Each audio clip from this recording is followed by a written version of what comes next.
Brexit fishing showdown. Frost orders France to back off in crisis talks on Jersey Row.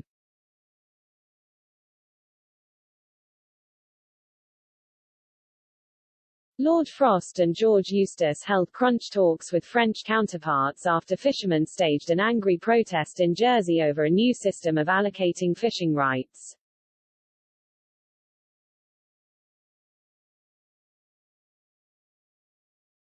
A flotilla of French boats sailed over and threatened to blockade the British Crown Dependency's picturesque main port of St Helier on Thursday. The standoff briefly escalated, with the UK sending over 2 Royal Navy vessels.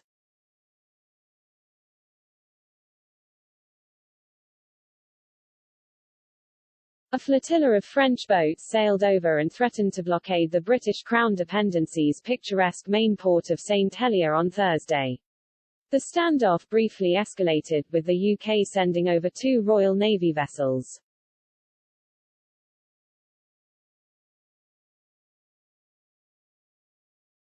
French ministers including French President Emmanuel Macron also made direct threats to the UK and Jersey.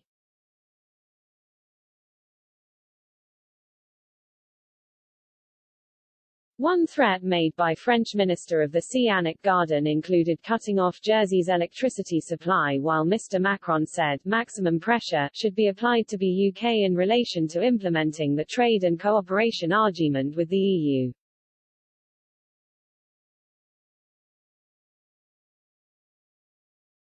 Cabinet Office Minister Michael Gove, who works closely with the former UK chief Brexit negotiator, said UK officials and ministers are currently trying to resolve the matter with France.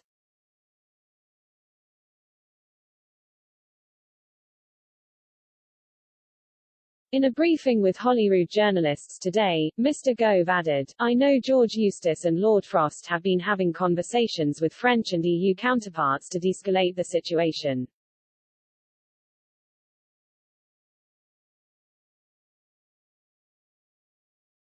The talks held with French government and EU Commission officials, the Express understands, were aimed to find a practical and peaceful solution to the diplomatic row.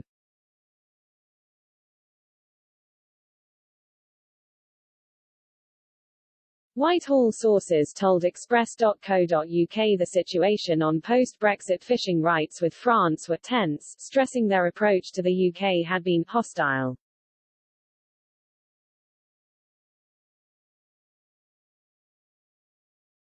One source added to this publication, "France just wants to make direct threats with us, talks with them are not constructive."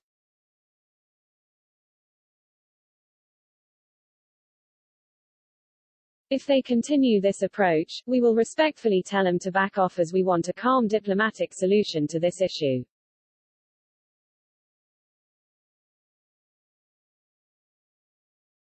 The French fishermen protest on Thursday was over an abrupt change in rules on licenses to fish in Jersey's waters.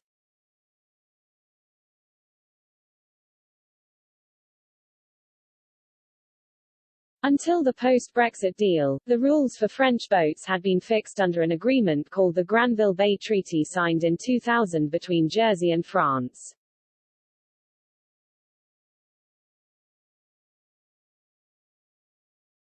The post-Brexit agreement signed in late December by London and Brussels allows French fishermen to ply a zone of the British offshore waters, which are rich in fish and less stormy, as long as they could prove they had done this in the recent past.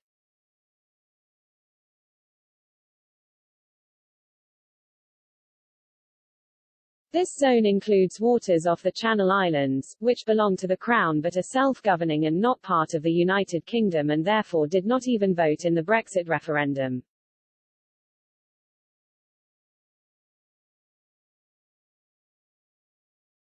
Following the row, island fishermen today warned they could go out of business because of the sheer size of the French fleet, consisting of more than 300 vessels compared to Jersey's 75.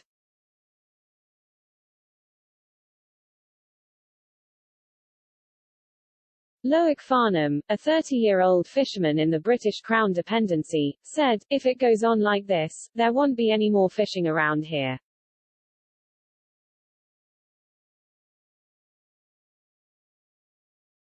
69-year-old Richard Lebrun, who has been a fisherman for 40 years, added, "If we'd have gone across to a port in France, I hate to think what would have happened to our boats."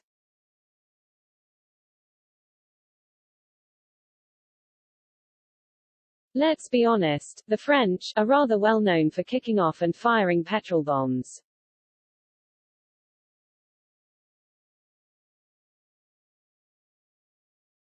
Mr. Lebrun blamed the row on Jersey's weak politicians and added, "We are supposed to have the right to say who does and who doesn't fish in our waters."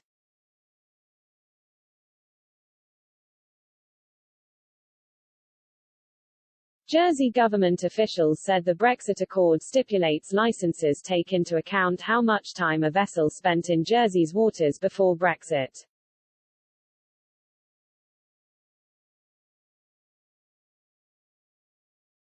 They said they had raised the point with Brussels whilst Lord Frost said under the terms of the trade deal, Jersey can regulate fishing in its waters.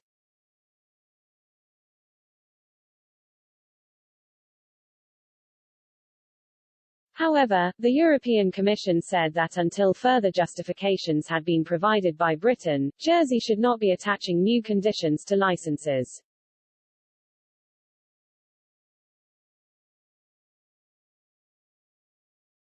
Commission spokeswoman Vivian Lunella said, "Full compliance with the TCA Brexit trade deal is essential in this process."